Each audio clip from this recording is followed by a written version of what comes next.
Hello everybody, today back in another video. Alright, my transfers all on the roll. Today's video is going to be about talking about Novak Djokovic, who just defeated Rune in his first round robin match at ATP Tour Finals in Turin.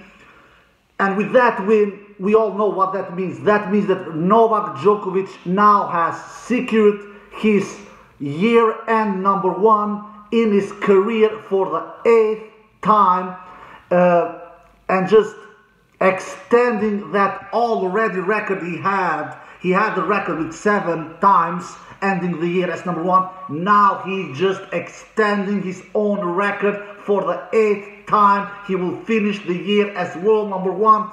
The second place on this category is Pistol Pete Sampras, who has finished the year as world #1 6 times.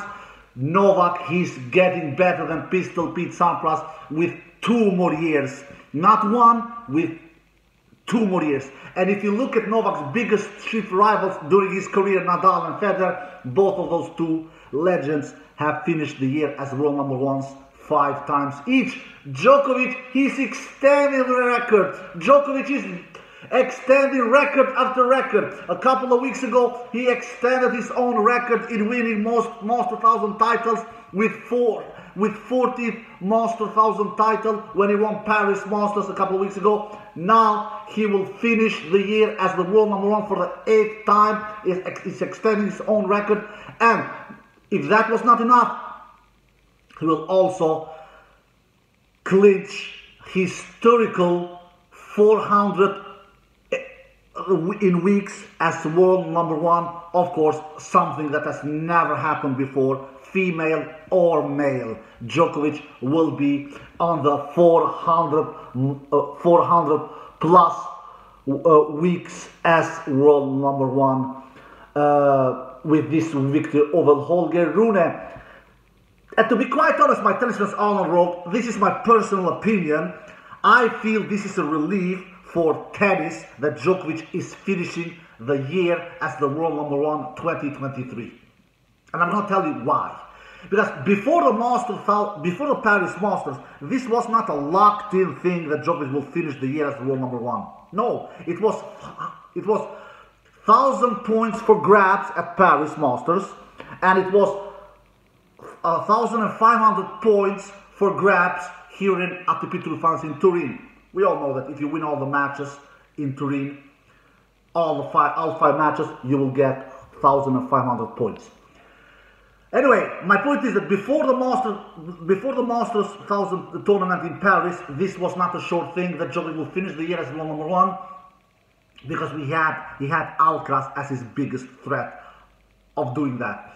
But when Alcaraz lost in his first match in Paris, and Djokovic went on and won that tournament, this was more or less a locked-in thing that Djokovic will finish the year as the world #1. He needed only 1 victory, but that is not that easy to get. But of course, if you're named Novak Djokovic, you will not lose all your 3 round robin matches. That is very, very unlikely to happen, which of course didn't happen. Novak, he won immediately in the first match in this round robin stage against Rune, and secured that to finish the year as world #1, which is a relief, according to me, for the tennis. Why? Imagine if Carlos Alcaraz would have finished the year as the world #1. Imagine. Honestly, my tennis fans on the road, even you guys who are not Djokovic fans, let's be honest here. Say if we just pretend that Novak would have not won Paris, he would have gotten out early, and Alcaraz would have done a great run in Paris, and then this thing would have been much tighter who will finish the year as the world #1, because then we have the Turin tournament, the year-end championship. We don't know how this tournament will finish. We don't know that. And imagine if somehow Alcaraz would have done a deep run in Paris and a deep run in Turin, and Djokovic would have gone out early in Paris and in Turin, and Alcaraz would have finished the year as world #1 with only 1 major. was with only one major. And the guy who has won 3 majors in 2023 and played all 4 finals, because we all know he was in the Wimbledon final, which he was 1 set away in winning that Wimbledon final, Novak Djokovic. Alcaraz goes on and finishes the year as world number 1. That would have been, according to me, so not fair. Not fair. Because who would have called Alcaraz the best tennis, the best tennis player of the 2023 season?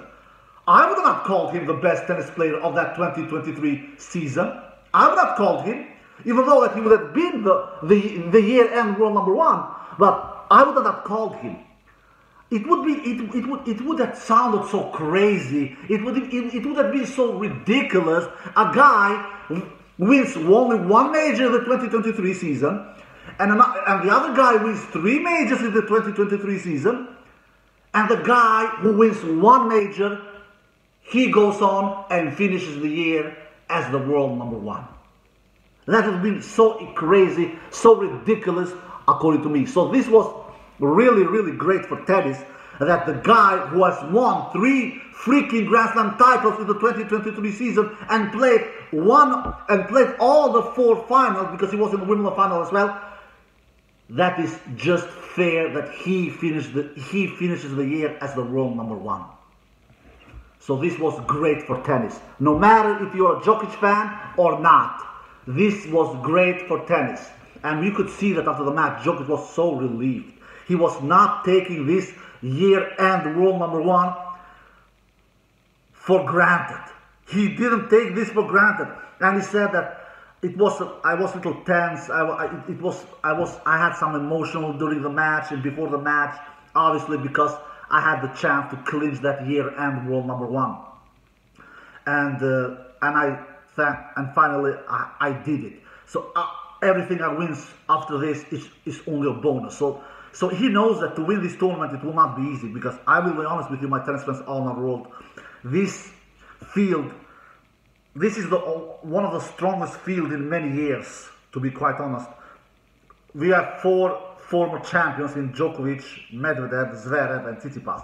Tsitsipas, he will not win the tournament, we all know that. But yes, he's the former champion from this tournament. So we have 4 former champions. And then we have up-and-coming, hot young guns, strong young guns like Alcaraz, Sinner, and Holger Rune. And talking about Holger Rune, man, Holger Rune, he is convincing me more and more. The dude has potential. He has potential. He took Djokovic to the brink here. He played with Djokovic over 3 hours. I think the match took 3 hours and 4 minutes, something like that. And exactly, this was a deja vu match. Exactly like we saw in Paris a couple of weeks ago. Almost exact same result, almost. Djokovic won the first set here, exactly like he did at Paris.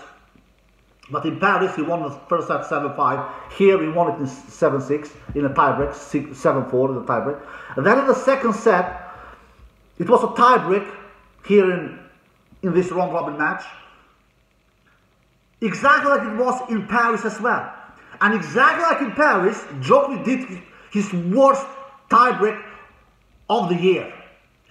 It was a disaster of a tiebreak Djokovic did against Holger Rune in that quarterfinal match in Paris, which he lost 7-3, if I'm not mistaken, against Holger Rune in Paris. Here, he was even worse.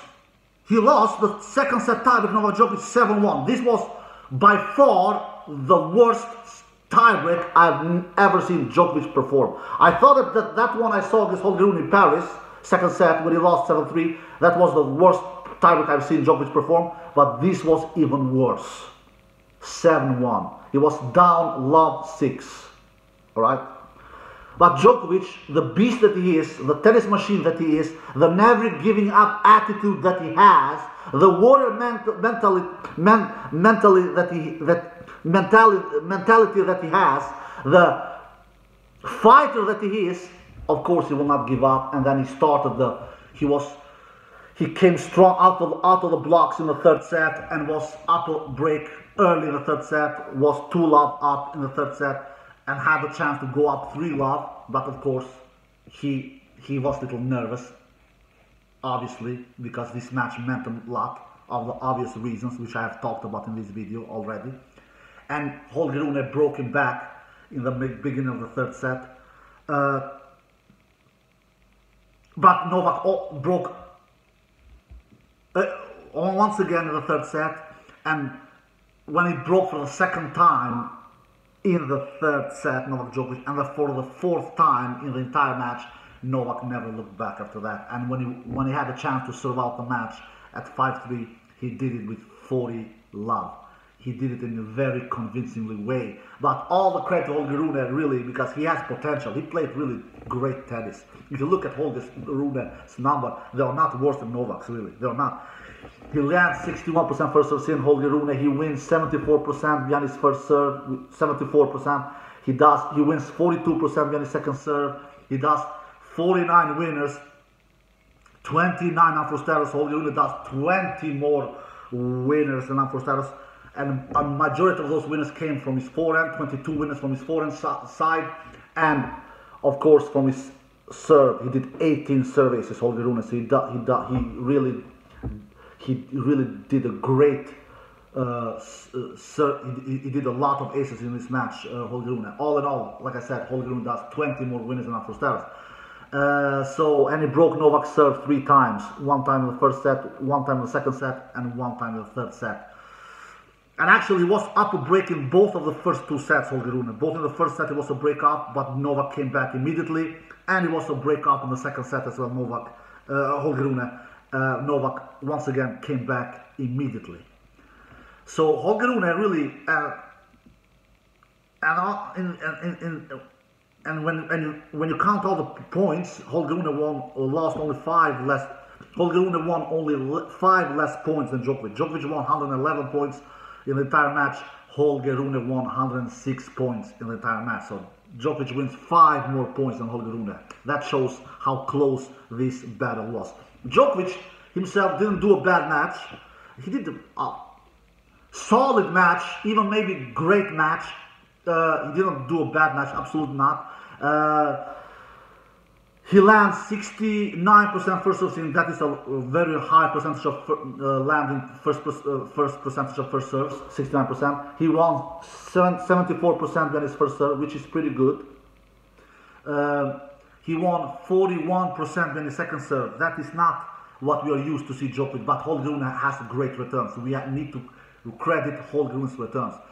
He makes almost every single return in play. Holger Rune. He's really great returner, I must say. So Djokovic wins 41% of the points in his second serve. He does 36 winner Novak and 22 unforced errors. So Djokovic does 14 more winners than unforced errors. He did 10 aces, Djokovic, and 4 double faults. So pretty good numbers there. But not better than Holger. Holger did 18 aces, but he did more double faults than Djokovic, I must say. Holger Rune did 7 double faults. And he broke Holger Rune's serve 4 times. Like I said, Djokovic broke 1 time in the first set, 1 time in the second set, and 2 times in the third set.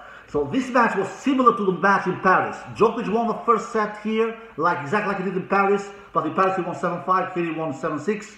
And then Holger Rune wins the second set here in tiebreak, 7-1, exactly like he did in Paris as well, but in Paris he won 7-3 the tiebreak. And then the third set, Djokovic wins it with 1 more break than Holger Rune. In Paris, he won the third set 6-4. He didn't get his serve broken at all in the third set, Djokovic. In the third set against Holger Rune. Here, in the third set against Holger Rune, he got his serve broken once in the third set, Djokovic, but he broke Holger Rune's serve 2 times in the third set and won that third set here 6-3.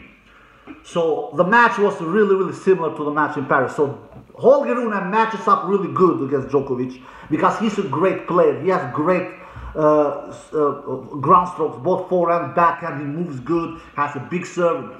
He's a pretty good from the baseline. Not pretty good. He's really good from the baseline. He challenges Novak Djokovic from the baseline really good. He's pretty good from at the net as well. He just needs to play the bigger points better. So that's his.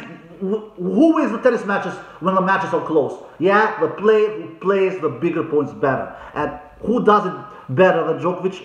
Almost nobody, if not nobody. Nobody plays the bigger points better than Djokovic. That's why we call him the clutch monster. So Djokovic has secured his world, his year-end #1 for the 8th time in his career. Big congratulations to Novak Djokovic. And that's it, guys. I hope you enjoyed the video. If you did, give us a thumbs up, subscribe, see you next time. Peace.